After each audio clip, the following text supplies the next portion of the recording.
One.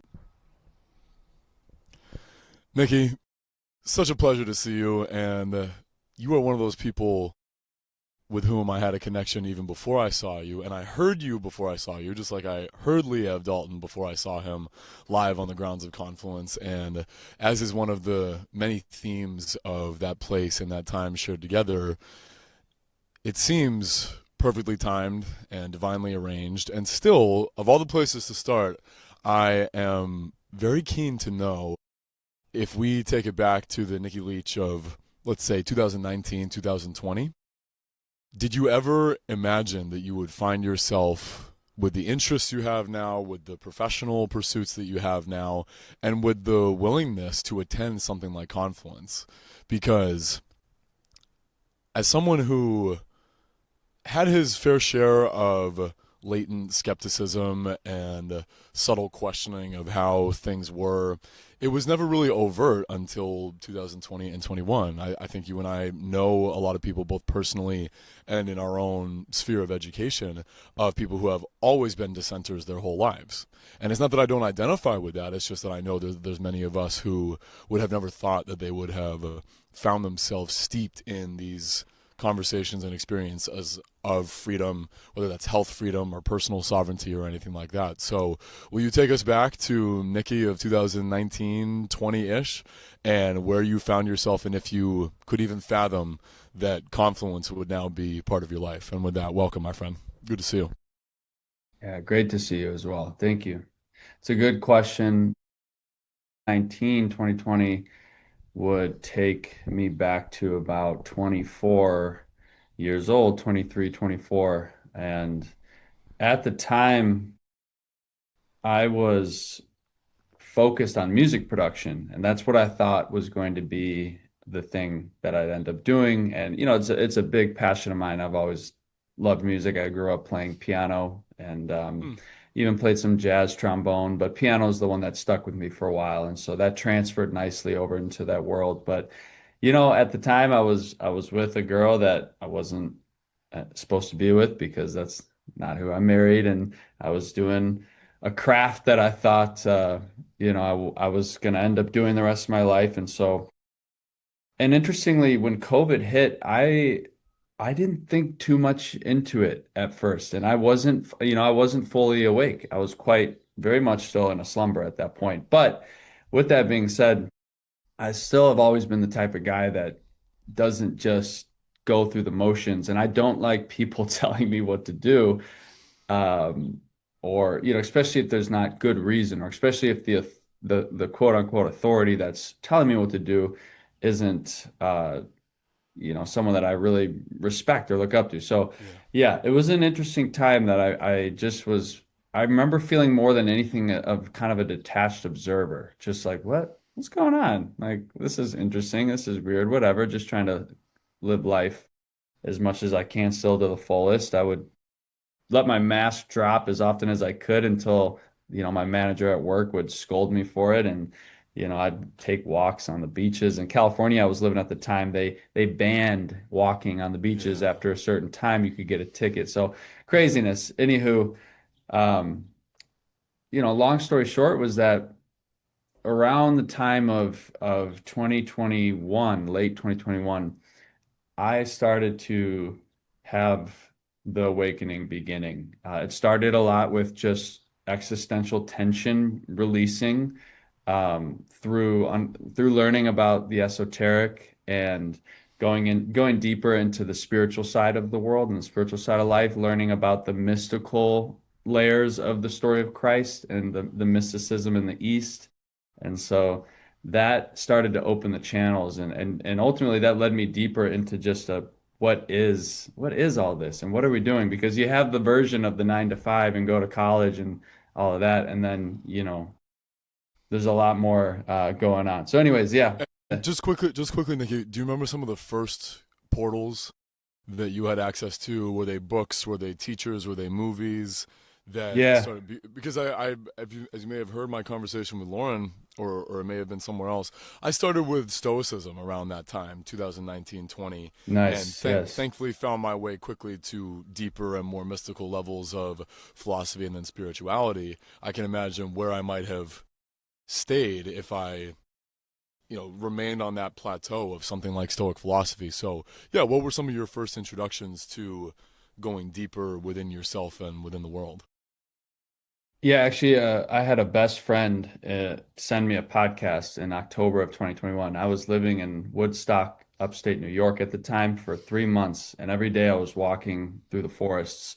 And he just so happened to send me a podcast called Know Thyself. There's two. There's one with Andre, and then there's another Yes. one. The other one is the one I'm referring to Okay. with Daniel Pawlenski and Eddie. It was they were teaching Hermeticism and Hmm. astrology and alchemy. And so Whoa.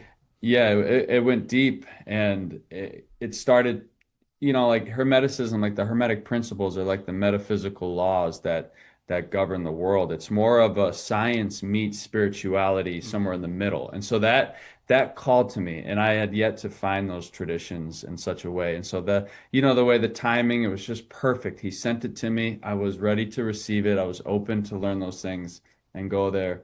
So that, and then when I think back in terms of like conspiracy stuff or Yeah. just that side of things, the movie Zeitgeist, someone referred that to me as well, and that opened the doors as well. So yeah, and then after that, I ended up finding um, the Way Forward community and Alpha Vedic and um, many, yeah, it just the breadcrumbs start coming and more, more and more and more of them. And you keep following it. So, yeah, and that led me to eventually realizing that, whoa, this world needs more this world needs help. People need help. And I have some sort of value that I could offer deeper than the music. The music's great. Music is beautiful. Music heals, but I felt called at that point to start to learn natural medicine, start to learn how to maybe communicate and articulate some of these deeper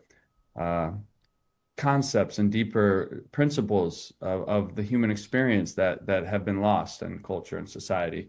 So, yeah. Yeah, thank you for that full walkabout with that timing for you. And what comes up for me to ask is, was there any particular aspect of your life that, in hindsight, you felt the greatest resistance around? Was it moving on from your relationship? Was it moving on from your profession? Was it the idea that there actually was some invisible threat outside of your body that was out to get you? Because there were some for me.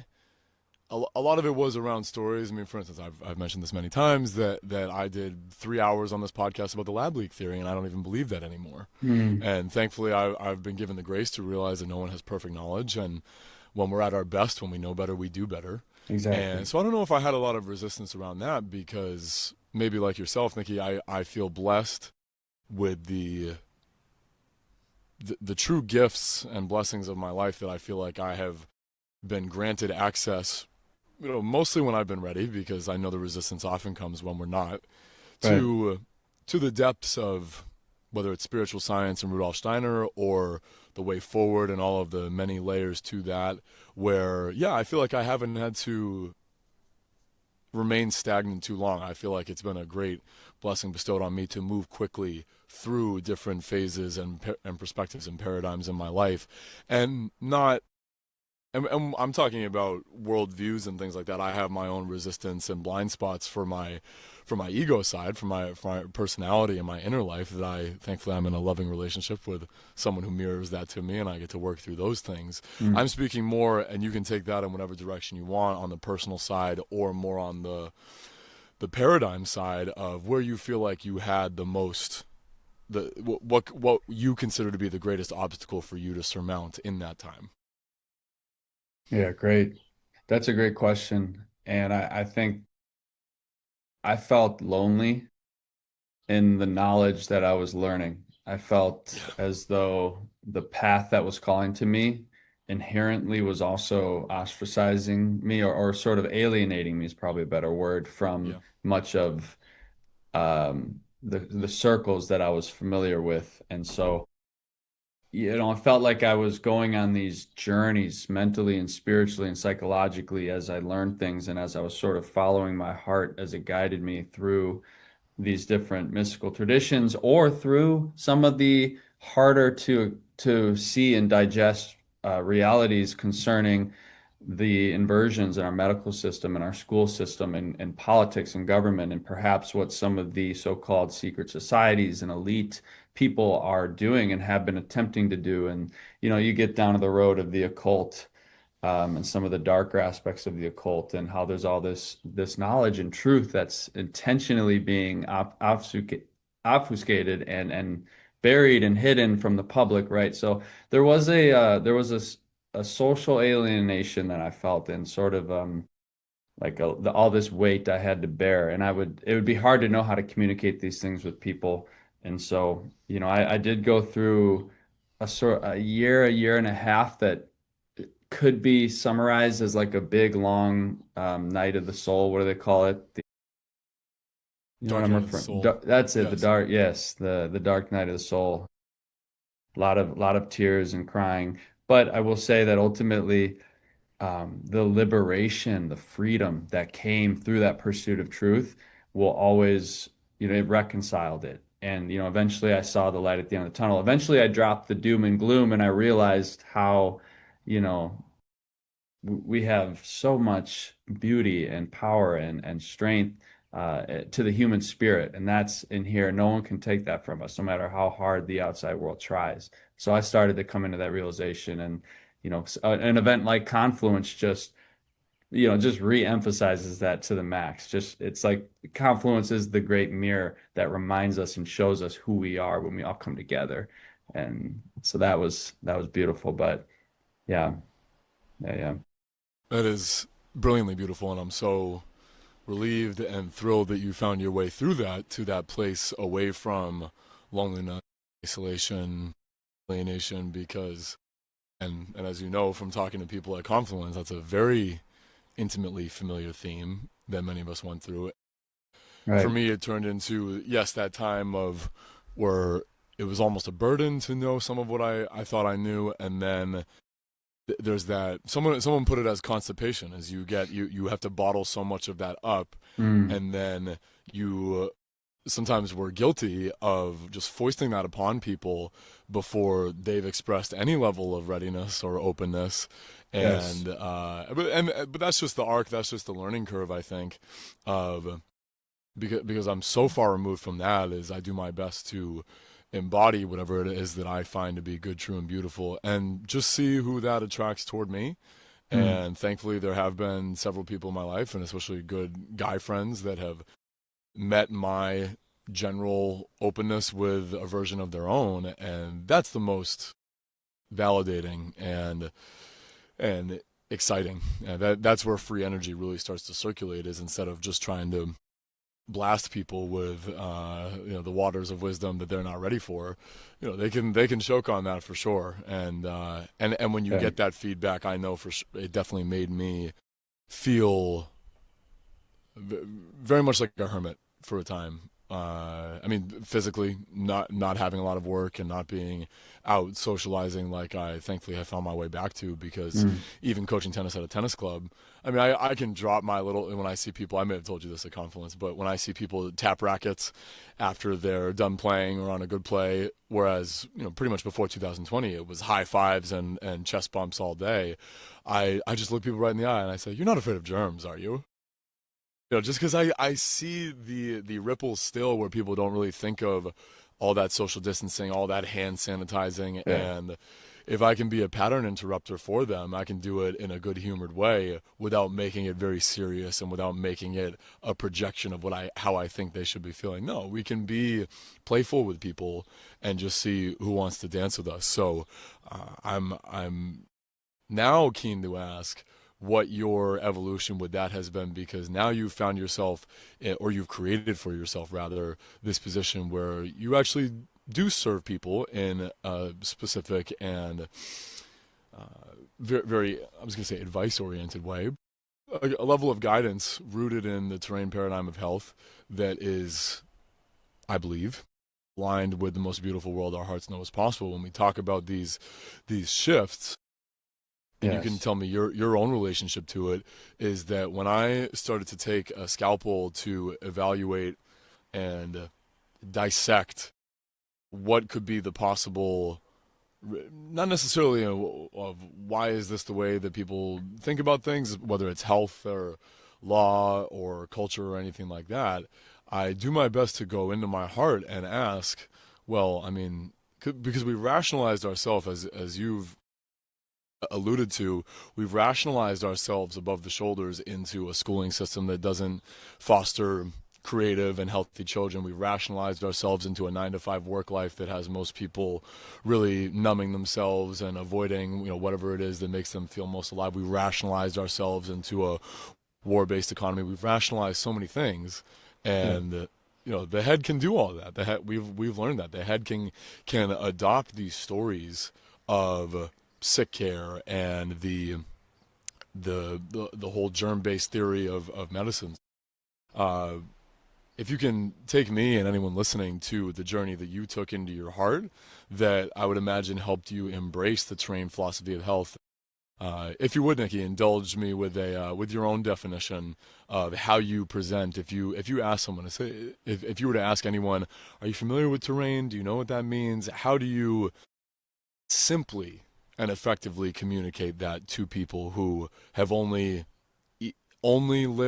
only ever lived with the germ theory of health, or at the very least have not thought to think about it for themselves? Mm. I love it. Put me on the hot seat, man. Yeah. You know, to keep it really simple, because there really are. I see the terrain as a meta framework, a meta paradigm, and it's woven into it are the natural laws that we can feel and see and observe in nature. So it's rooted in principles and natural laws, but ultimately the terrain puts agency back into your hands. The true meaning of terrain is there is no victim consciousness, there is no warfare. Your health is your responsibility, and everything from every single thought you have to every emotion to every past experience to your birth to the things your mom was feeling and thinking during birth to where you're at today, your diet, all of that is influencing your terrain because your terrain is your overall state of health. It's dynamic, it's fluid, it's subject to every little moment and not in a way that puts you, powerless or right vulnerable to everything, just in the sense that we are, the human is a multidimensional dynamic being and we're constantly interfacing with our environment. And so that is the terrain. The terrain is the balancing of your internal environment with your outer environment and, sort of understanding that there are just so many influences that we need to be taking into account. And so we've been right, but the germ theory reduces it to like you get sick, you got attacked by a germ or a virus or a Yeah, pathogen. And so, and we I came into contact with this idea through different people who are speaking about it, and thank God because I stand on the shoulders of giants of those who have come before me and who have done a certainly. lot of work and a lot of studying. But and you can go down this way very scientifically. You can start to see, like I did and many others, that there's actually no concrete scientific evidence to back up the germ theory. This notion that when you get sick, it was a microscopic germ or a submicroscopic pathogenic virus. These things which we're so accustomed to believing actually have never been proven and cannot be proven still to this day. There's, over 200 plus contagion studies, failed contagion studies, as I should say. So, anyways, that's just to bring the left brain into it because we've tried to verify many things that the germ theory proposes, and we still cannot to no avail. So just, coming back to the heart, like you said, you were saying some beautiful things about we think we should be living a certain way. We rationalize. We everything's inverted. The heart is the CEO. The heart is the higher mind. I like to say like the mind is the place of motion and thought and it's the dwelling place of the ego ultimately. The heart is the place of stillness. It's the fulcrum. It's the place of knowing and it's the dwelling place of spirit. In Chinese medicine, they refer to the heart as the emperor because it's the one who should be making the ultimate decisions. And it's the dwelling place of Shen in Chinese medicine, which is spirit, which is that higher mind. So coming back to that, flipping it, making the mind be Yeah. a servant to the heart is when we're going to start to really see the changes we want to see. You know, things like compassion and truth and love for thy neighbor and for yourself will start to be emphasized first in culture, as opposed to make this much money and be this status symbol, gain this power, right? Those sorts of things. So, yeah. There, there's a few directions we can follow there. I'd love to continue down the road of the heart because Dr. Stephen Hussey was one of the presenters at Confluence this year, Mm. and I'll be linking to his work for people who are not familiar. Did you tune into that one, or were you holding court up at the barn at that point during his talk? I was holding court at the barn, but I did get a chance to talk You did. with him and his wife. And I listened to his podcast a while back, so I'm familiar with Yeah. his but I, you know, a refresher would be great for myself and the Uh, audience.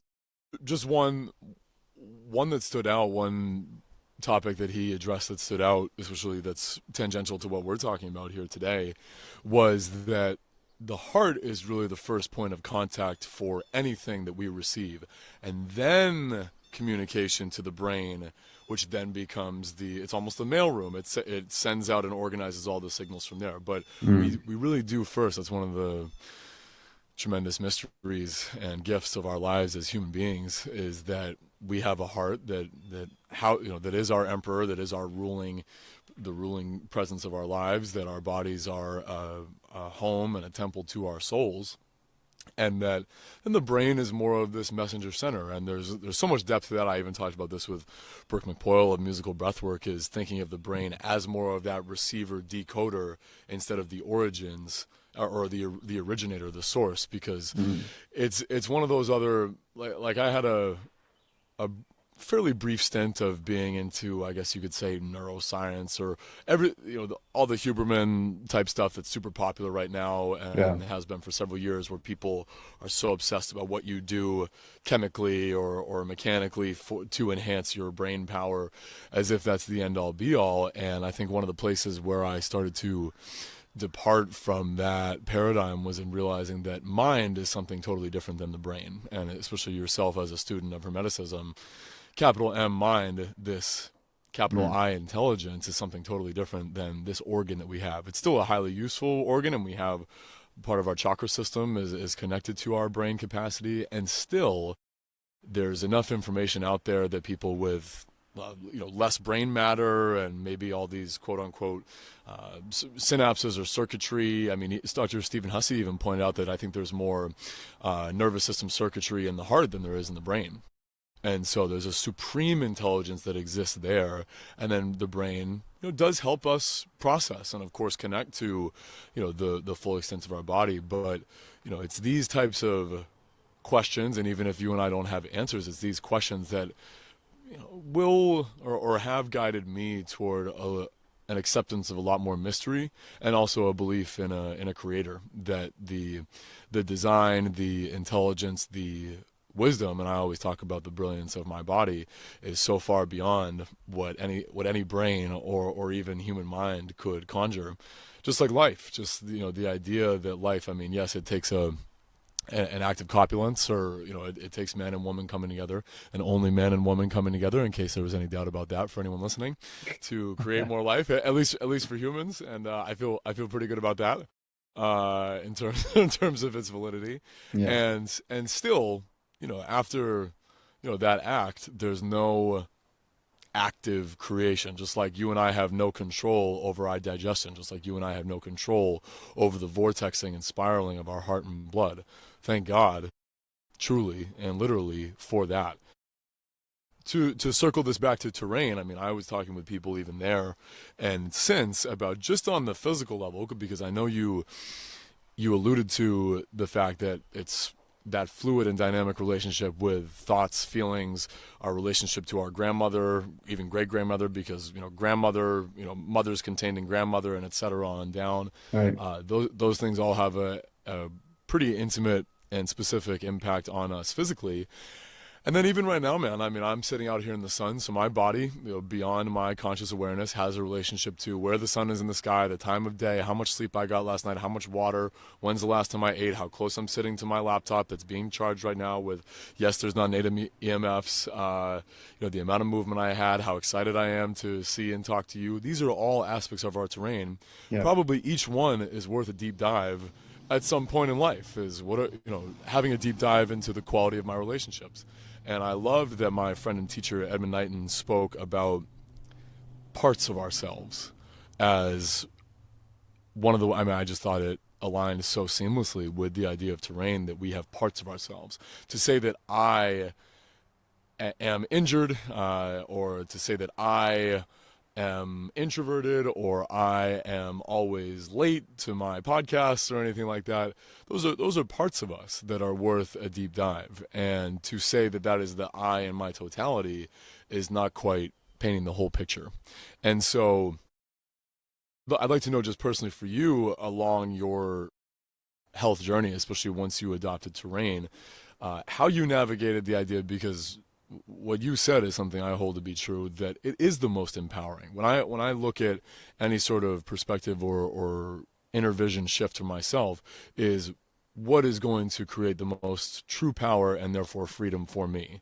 And that's why I have found the my education around what is lawful versus legal supremely liberating, truly, because I Yeah. mean and why I would love to bring that to people, because I'm trying to think of a world in which people can experience lifelong vitality when they still think that people can do whatever they want to them. It's a similar relationship. I could get cancer at any moment and die. I could get, tuberculosis or malaria at any moment and die. It's that constant state of vulnerability that is so disturbingly uh, uh, weakening, I would say. And so terrain being the most strengthening and empowering. How have you navigated that? Like, did you have any moments where maybe you were still clinging to victimhood, or even just the gut checks of when you've been sick or injured or less vital, and saying, well, why is this happening to me, in that whiny, whinging voice, instead of why is this happening to me, with that point of curiosity? How have you navigated that shift from I'm a victim of my circumstances to when you say my health is my responsibility? Some people eschew that as well and say, well, I don't want responsibility for every time I get sick or hurt or feeling less than my best, or how can I possibly be responsible for this chronic issue that I've had, even if I say it's because of a vaccine or something that happened to me early on. Yeah, on a personal front, Nikki, Mm. how do you engage with that, and then how do you do your best to coach people through that transition as well? Yeah, it's a spiritual practice, really. Mm-hmm. And Mm. I wish I could snap my finger and exit out of victim consciousness for good, close the door behind it, never think about it again. But the reality is that there are some instinctual programmings that still react before I even have a chance to notice them. That Yeah. that something happens and I'm immediately um, allowing the negative perspective to Yeah. take root. Why is this happening to me? Why does this have to happen right now? That's a key one for me because I Yeah. love Oh my yeah. downtime. I love my routines. I rely on them to help bring that best version out of myself day in and day out. And so sometimes when my routine gets interrupted, why does this have to happen now? And instead of seeing every little thing that ever happens as something that's happening for you instead of to you. That is the shift that I've been trying so hard, I should say. Not trying so because I You like are. to take the Tao approach more, just kind of letting the shift happen through Nice. through desire of the heart and through earnest intention. But yes, it happens to you. or sorry, everything happens for you and not to you. And I mean, it's so key. I've wrestled with this a little bit when you go down the hole of like very traumatizing things, because there are some extremely traumatizing, intense tragedies that happen in people's lives. And, you know, when I've wrestled with this, I still always come back to this plain, simple fact that it is never any good to take victim consciousness. Even if it was the most ravaging life event that happened and you were weak and vulnerable, and it can be so triggering for people, but I still will stand by it. Still, if you had to choosing victim consciousness versus choosing that reality that I can take that event and I can transform it, I can alchemize it and use it to power the light in me rather than power the victim. So that's still where I stand by. And even people forget to think about this simple fact. Like, take example, maybe someone gets in a car accident and it was someone else drunk driving and they just rammed into them. And anyone looking at the event would say, well, yeah, that person had nothing to do with it. That event happened to them completely Hmm. because that person was completely drunk and it was their fault. Sure, on the surface, that's how it seems, but we forget to take into account that the victim in that situation, every single life choice they've ever made led them to being right there at that moment. So we forget that everywhere you are, any event that takes place, there was still all of the choices that you yourself made that had to come before that would have placed you right where you were during a certain time or event. And so in that lens, it brings the autonomy back to you. It still brings this idea of there's an intelligent story happening. The things aren't random, right? There's something happening behind the scenes. Some people call it God's plan, or there's different ways to understand it. But then tying, I think your second half of your question was, bringing this into my work when I Hmm. work with people is, and I guess sometimes just having these conversations just like this is part of how I try to help my clients understand the nature of victim consciousness and how it's like drinking your own poison. It does no good. And so sometimes simply these types of conversations, trying to break it down uh, philosophically a little bit and examine the mechanism of it, because sometimes in order to really understand something, you have to look, right? You have to observe the fruits that it bears, and it's like time and time again, I've yet to see any sort of victim consciousness bear ripe fruit. It's always some version of rotten fruit. It always keeps you in Yeah. a story, a self-limiting story. And um, and then at the end of the day, I always try to tell people, and this is very like Paul Checkian, kind of his philosophy of Yeah, we share that background, which is great.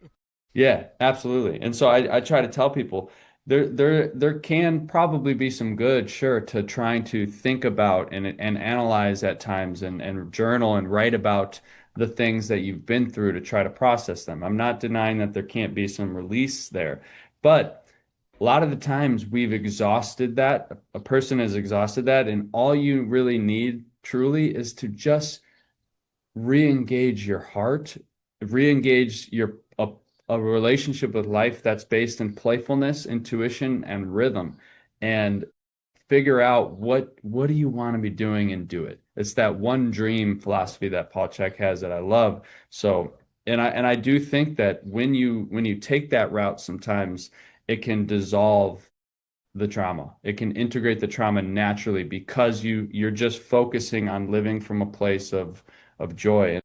There'll be a lot of people that will argue, well, you can't do that until you face the trauma. Well, my trauma always pulls me back, and and that's sometimes the hard work is trying to show people that no, actually, it is possible to start to engage life in a way that's playful, rhythmic, intuitive, and from the heart, and do that first instead of waiting for things to be perfect or things to be solved before you do that. And so. Yeah, it's a work in progress. And I will say I'm a young student of life and I will be learning And hopefully when I'm 60, 70 years old, I will have found even more effective ways to communicate these things with people and to help people um, continue as Steiner would say, come back to living from the heart. The six petaled, the 12 petaled lotus. So, yeah. You shall. You will. You're well on your way, and you're having fun with it. Is that your synthesis of playful, intuitive, and rhythmic? Is that something that you've like I because I haven't heard that before, and this is where I'm doing a podcast as a host, and I start to feel like the listener because I could go deep into a bathtub in my own piss and sit with that for a while. Is that something you came up with and something that you engage with on a regular basis? Intuitive, rhythmic, playful, and heart centered. Yeah, absolutely. I think those three words, I haven't really written them down in a specific way like that before or established those three words. But actually, I think I used them twice there because I think that's perfect. And don't overcomplicate it, right? Rhythmic is that I love that word because people forget that life should be a dance. Like whenever you're forcing something to happen, you're out of rhythm. Yeah. It's like this rhythm is balance. And I love Walter Russell for his law of rhythmic balanced interchange. That is what life is. Life is always this, it's that yin yang principle, the flow. So that's where rhythm comes from. And intuitive brings us back to the heart again because um the thoughts and the thinking should be of service to the intuition. So yeah, man, I know you could riff on this stuff all day Oh my long, but gosh. yeah, this is it, this is it. And I try my best to practice what I preach. And I will say I would not be half the man I were without my wife because she is that yin principle in the flesh, and she shows me day in and day out how to let the heart take the lead and the mind be a servant to the heart. She consistently, is teaching me more and more. And I think I could speak for the male species, men, that's a huge reason. That might be the ultimate reason why we need our women because they show us, they teach us. The embodied sacred feminine energy shows us how to live from the heart, and how to kind of flip it around. And in a society like today where we're taught STEM so early, science, technology, engineering, math, and you know, we're raised up to be worker bees for the corporate hive. We're not taught how to access this higher mind. That's not a part of the current public school indoctrination camps, local. So, yeah, man. What are your thoughts? Oh man, my feelings are swirling as much as my thoughts, I should and say feelings. Yeah. yeah, What are your well, feelings? it's both, and I'm in love with someone who her thoughts and her feelings are only about that far apart. They're Yeah. so connected, and that can be challenging as you can imagine because having that discerning of where is my mind over or where's my head overriding my heart. I she's acknowledged that's one of her challenges, and still she's gone through this extraordinary transformation into more of that intuitive space, and it's always been there, and yet she's an engineer, and so and a Virgo and highly organized and highly efficient, and so I mean that's a very fun dance. I mean Mm. I'd love to recognize and honor the fact that you have uh, created the story that involves a woman who is able to balance you out like that, and that's such an exceptional gift, and I know you have so much just honor and respect for her. It shines through in the way that you've spoken about her, both when we met and here today, and that really is that type of relationship. I think that's one of the greatest calls, vocations for us to be better, for us to be sharper, for us to be stronger, is Yeah. in service of that. I remember a quote a long time ago that said, or that I encountered several years ago, that said something to the effect of women don't need to protect women don't need to be protected because they're vulnerable. They need to be protected because they're important. The, and that requires that we Mm. be sharp and honest and ethical to the best of our ability so that they're not left picking up the pieces of a world that is what a lot of people refer to as toxic masculinity is more of a toxic Right. femininity. The quickness of temper, the the cattiness, that a lot of men exhibit, like the uncontrollable emotions, the wounding, and like I said, that's toxic femininity because it's so feelings based. And to bring this back to Steiner, because you were mentioning what happens when we are compelled into the study and indentured servitude of STEM and memorization and regurgitation and things like that, is we almost completely nullify the access to curiosity, wonderment, playfulness, problem solving. Some kids, I think, Yeah. have that more in spades and are able to do that regardless, and thank God. I didn't feel like one of those kids for a long time, as I feel like, I mean, thankfully I still had athletics, and that, especially tennis, that requires a constant problem solving and creative expression. And it's part of the reason why I admired and modeled my game as of after Roger Federer, because he was that kid at play. Everything was an opportunity to be playful. And I did a Mm. post about that recently, that I mean, every time he's on the court, even hitting the ball back to the ball kid was an opportunity to be creative and playful and not take things too seriously. And it wasn't until I encountered Steiner's work where he wrote about and he lectured on that spiritual retardation that comes from forcing kids in the ages of 0 to 7 and then 7 to 14 Yeah. into the pressure cooker of memorization or else, answer these facts accurately or else, Yeah. because then you lose the spiritual curiosity. And there, thankfully, at a place like Confluence, we get stories of people who raise kids. I remember talking about this at Easter with my family, and I said, as we start to talk about our family, I don't really see the necessity to rely on conventional schooling. And one of the first questions is, usually, other than how are they going to be socialized? I mean, Nikki, I was homeschooled until third grade, and I was constantly around both adults and kids, really just people of all ages.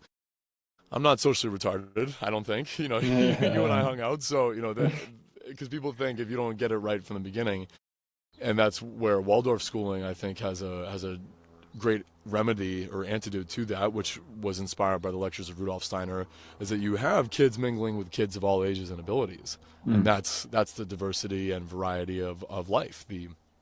That's biodynamic living, and to punctuate this point of what's going to happen if kids don't go to regular school and they don't learn how to read. I mean, if people are learning new languages and new abilities at any age, there's really no reasonable expectation that kids have to know how to read. I'm talking to Topher Gardner at Confluence. He said, when we read to our young daughter, she just, as she's following along, and she just said, well, what? Show me that word that you just read aloud, and just sees it. It's like, okay, got it. And I mean, what kids can learn just from a place of pure, uh, openness, and not feeling like their mind has to be the receptacle that needs to be stuffed full of facts and information, then I mean you're almost completely limitless. Mm. And that's where I'm so lit up by the idea of terrain, because like I said, there will be, and it may have been you or Jacob or someone live at Confluence. Shout out to Jacob Diaz, who's been on the podcast and Mm. he does a phenomenal breakdown of his interest in the sacred cows that he likes to slaughter, in terms of what the boogeymen are in modern medicine Yeah. and sick care. But we were talking about that one of the reasons why we admire people like Dr. Tom Cowan or Dr. Marizel Arce or Liev or Bear Lando or anyone who has been one of the pioneers of at least the modern paradigm of terrain health, is that they have not offered, okay, I've got your three-step process to great health, because they know, to quote Dr. Harvey Bagelson, the terrain is all. They know that there's constantly going to be another door to walk through, another avenue to travel down, to explore. Like I said, that's going to be worth a deep dive. People who have become obsessed with circadian rhythm know how many tendrils go off of that. And Mm. so, to kick it back to you for something specific to terrain, are there any new portals of wisdom that you've been walking down lately that have either left you totally mystified, or you feel like you've gained a little bit more clarity on, I'd love to selfishly ask you about what the terrain implications of poison ivy are, because that's one of the only things that I still have. I should say, Nikki, I was thinking about this when we were talking about victim consciousness. There's a difference between victimhood, the experience of being hit by that car, where you are a victim. I'm not saying I'm the victor, or I'm the hero of that issue. When I can be like, victimhood is an event. Victim consciousness is state of being, story, state of dis-ease that then Right. is a choice, just like any other forms of consciousness. So, but yeah, I mean, because I'm thinking as well. There's different stories. Last year at Confluence, a gentleman named Paul Leendertz gave a deeply compelling presentation on the emotional potential, I should say, origins of cancer, and Yeah. and talking about what it means to have the overgrowth of tumors, or the shutdown of organs in something like cancer. So, to put it simply, yeah, you can take this down one of two paths. In your deep dives in terrain, are there any symptoms, or names for symptoms, or any particular expressions of health, or being out of ease, that you feel like now it's total mystery for you and you're just living in that, or you feel like you've maybe uh, happened upon a story that is more empowering for you or for anyone else? Great question. Yeah. For me, I can't help myself from just plunging deeper and deeper into the psycho-spiritual axis between the psyche, spirit, and then the body. And that's why, GNM and Paul, his last name's hard to pronounce, but Paul's Paul Leendertz. I'll link to his, because I know he did a Leindertz. podcast with Alec as well. Yeah, and I've heard him speak, and it's brilliant. His experience working with people with cancer, and Yeah. there's a lot of overlap between his what he's found in real time observational experience. A lot of overlap between that and the classical Chinese medicine understanding of emotions and their Would you impact. would you would you just offer, what you just for anyone listening, what that overlap might be between Paul's work and Hmm. CCM, or did you study, or just have an interest in TCM or CCM, classical Chinese medicine versus traditional? Well, my understanding is that traditional Chinese medicine is the standardized version of Yes. medicine that came after, Yeah. the Mao dynasty, or Mao dictatorship, I should say. Yeah, I think, classical Chinese medicine's gonna be the origins. So I try to use that more often, classical Chinese medicine, and that's more my focus of interest. But yes, it's Paul was talking about this notion of the emotional experiences in our life, the intense grief that we feel from loss. Could be loss of a person, it could be loss of a dream. You had a dream or a mission and it got shut down somehow unexpectedly, right? And GNM talks about that layer of unexpected being often as Yeah. most intense emotional events can be very unexpected. So I remember, just briefly to interject. I remember please from do. his talk last year at Confluence, to distill even further on loss, even the loss of feeling protected when the first, pretty much upon delivery, or shortly within the first hours or days. I mean, I haven't been there for a hospital birth, to then be surrendered to someone who pierces your skin with a vaccination, like that is, for any animal or for any being, a severe loss of feeling held, protected, safe, secure, when you are, yeah, given up to have basically your armor pierced Mm. by someone who loves you. And that can be beyond whatever toxicity might be in a vaccine, or is in a vaccine. uh, that can be something that is, talk about, shocking and sudden, and can have its reverberations throughout life. So that was one point that I always remember from that talk, was even from birth, how that can be a loss that's already felt, even when you don't have dreams or other projections of what might be significant to you. It can start that early.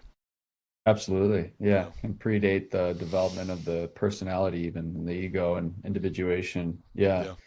Yeah, man. So great point. And it's just, it all comes back to there's a bit of a hierarchy that I see, and Steiner talks about this as well. And there's going to be the spiritual, the mental, and the emotional, which I have a system that I use when I approach my work with clients. It's called the seven petals of wholeness. And there's one petal, it's like a flower, like a lotus flower perhaps, and one flower stands kind of above the rest, and it's the heart, mind, purpose, or the heart, mind, spirit uh, petal.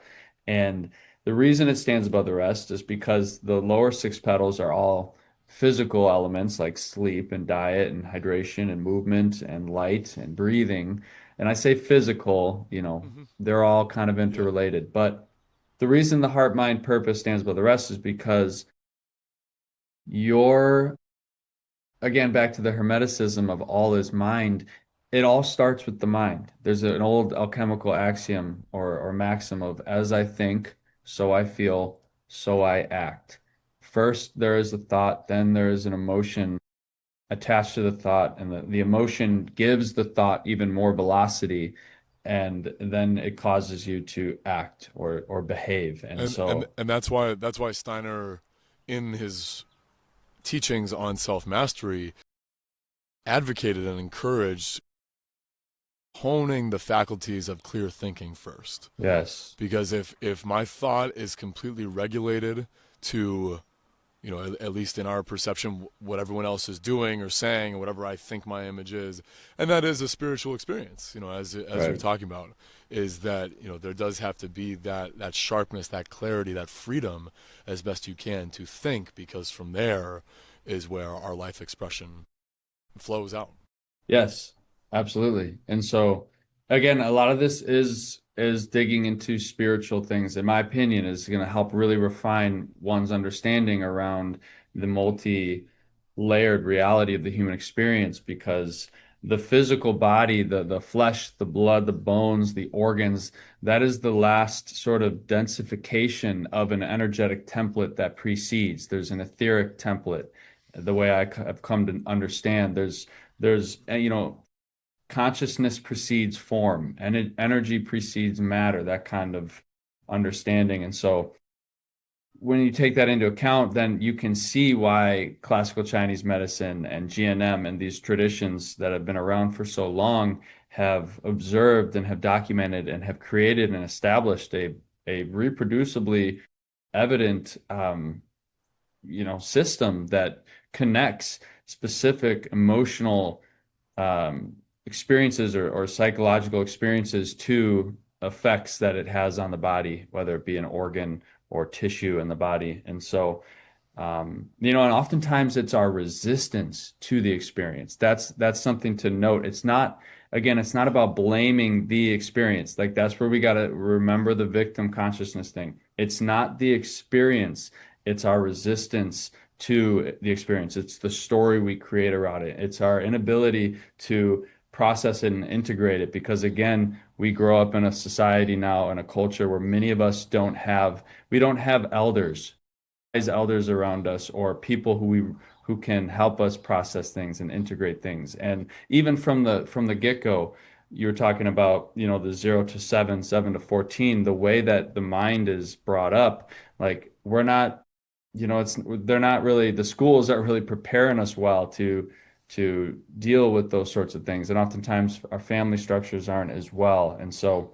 but that's where I think when we are really living from that place of the heart, that place of faith, that place of stillness, then you're taking power back from the mind. You're taking it away from the mind a little bit, from the ego mind. And it is the ego mind is what builds the story. And so that's why I almost think, again, coming back to living from the heart is like this grand ultimate solution. It is the way, the path, the Tao. Like when you're living from the heart, that place of faith, then it's going to be much easier for you to go through very tough experiences and immediately be able to see from this wise, centered place that this is happening for me, that there is good coming from this, that alchemical ability to see the gold in real time nestled within the lead. You could still feel the lead and see the lead. It's heavy, sure, but you're also seeing already, I can use this for good. I can take this experience. And so, yeah, I'm off on a tangent now, but I don't even know what the question was. But yeah. It almost doesn't matter. It almost doesn't matter because the direction you took it in was exactly where we needed to go. Because I see it as all relating to our shared terrain lens, which invites a lot of. I mean, I think that warrants a great deal of discernment, of course, intuition, and anything that really empowers us. And as we get ready to land the plane here, I will invite you to go to your heart, which is, I know, a place where you live often. And have you ever read Atlas Shrugged? No. What's It this? might be time. If you're looking for a great, it's a world class novel, and it's associated a lot with right wing and capitalist philosophy. I see through it to go beyond that, as with any myth, and it is a myth. Mm, As Joseph Campbell said, a myth is a story that never happened and is happening all the time. I And it's love one of those stories. Campbell. Yeah, Yeah, he's great. and so I'm always looking for stories like that, and it's not spoiling anything to say that at one point in the book, one of the main characters has essentially the ears of a whole nation and maybe even the whole world. And Mm. there's so much of what you said, Nikki, that just the tenor of this conversation inspires me to ask if you had the ears and the minds and the hearts of everyone right now, what message would you share with them to empower them today? Yeah, I would compel you to focus on this two-step process. It's a simple, it's not necessarily easy to do, but it's a simple two-step process. Do the work to figure out what you're here to do. What do you want to do? It's in your heart, though. Sometimes it means you have to stop thinking for a bit and slow the mind and get into the heart. And if you don't know exactly what that looks like or how to do that, then at least desire to, because desire will start to pull in the necessary experiences. The true desire, the true intention will start to pull in the necessary experiences that will then start to show you how you can access the heart. And once you start to get clear on what you're here to do, what fires you up naturally, what would you just be doing if you could be doing it all day long, if money weren't a thing, if, obligations and legal responsibilities weren't a thing. So tapping into the unique gifts, and then the second step is simple. Do it. Start to do it. Actually make time to do it, because when everyone is tapped into their unique gifts and the unique things that bring them joy, and we're all sort of engaging in this grand symphony, picking up our instruments, knowing what that instrument is, playing the tune that you're here to play, and then we all play that tune correctly, there's going to be this deep collective harmony that comes out of it. And so that's my message to everyone. And we often say the thing we need to hear the most. So I'm consistently, preaching what I need to practice, because every day is an invitation to get even more clear on what I'm here to do, and then to be courageous enough to do it, and to then share with others to do the same, to hearken that word. So Every great coach is coaching themselves, so that's a marvelous insight into your inner world. And I wish we could leave it there, but quick 2 minute drill, rapid fire questions, since this is the Home Court Health podcast, and it's been an mm, absolute pleasure and a privilege to host you here, mate. And I'm looking forward when we get to do it again, whenever, likewise. and you and I will catch up again soon. Yeah. First and foremost, what is something you've done in your home to improve the quality of your home as a place of rest and nourishment? Mm. That's a great question. I would say the kind of this idea of a personal feng shui, of just bringing plants into the home, keeping things clean, organizing the home in a way and keeping it clean, opening windows as much as you can. Hmm. So letting fresh air come into the home, allowing nature to integrate into the home as much as possible because fundamentally 95% of sickness and issues in health is distance from the creator, distance from nature. So the more that we can bring nature into our home through plants that purify the air, through opening the windows to let the stagnation of the air become, fluid. Um, yeah, and it would probably be and again, emphasis on keeping things clean. Take some Yeah. honor and responsibility in how you organize things because there is even a science to the way that shapes, when we get into biogeometry, shapes and the way that you design your home and how things are placed and where they're placed. There's a science to how that actually interacts with your biofield, your biological system. And so, and most importantly, if you live with someone, or even if you don't, emanate love through that home as much as possible. Love is the great equalizer, the great harmonizer. So, yeah, Well said. thank you, brother. You get 1 sentence and 30 seconds to answer this one. Is there a court, arena, field of play right now where you're most active? When I'm not doing work with clients or things focused around, terrain and health and healing, I am, like you said earlier, I'm very interested in equity jurisprudence and the legal side of things. So we'll have to wrap more about that on our own We time will. together, brother. But yeah, I find that to be extremely empowering and also a big spiritual task Oh to navigate yes. that world, as you know. And there's so much, again, there's so much overlap. Like terrain and equity are expressions of one another. Just yeah, just it's the terrain paradigm being recontextualized in the law space, just as Yeah. equity is the equity is the law of freedom paradigm being recontextualized in the terrain space. They swirl around each other. So Yeah. yeah, yep. And the ultimate, in 30 seconds or less, Hmm. the best thing you've done for your health and vitality, let's say this spring, last couple months. Oh, for me, you know, for me personally, I would say actually just getting out and going to those conferences. So, because I tend to be a hermit and Yeah. I do a lot of things on my own, researching, studying, working.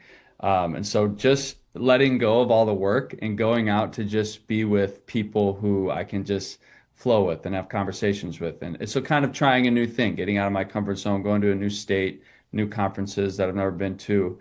Um, Again, trying, and then approaching it from that place of playfulness. So that was very healthy. And I suppose it all comes back to that word again of just playfulness, like being like, okay, I've never done this before. Let's go try this and go see what comes out of it. You know, I'm amazing so things came out of it. Yeah. They sure did. And I'm so Yeah. grateful you did because it was a highlight getting to meet you, and this has absolutely been Likewise. one of the highlights of the Confluence postseason. So I'll let you go. Much love to you, man, and we'll do this again soon. Much love, brother. Yeah. All right. Take care.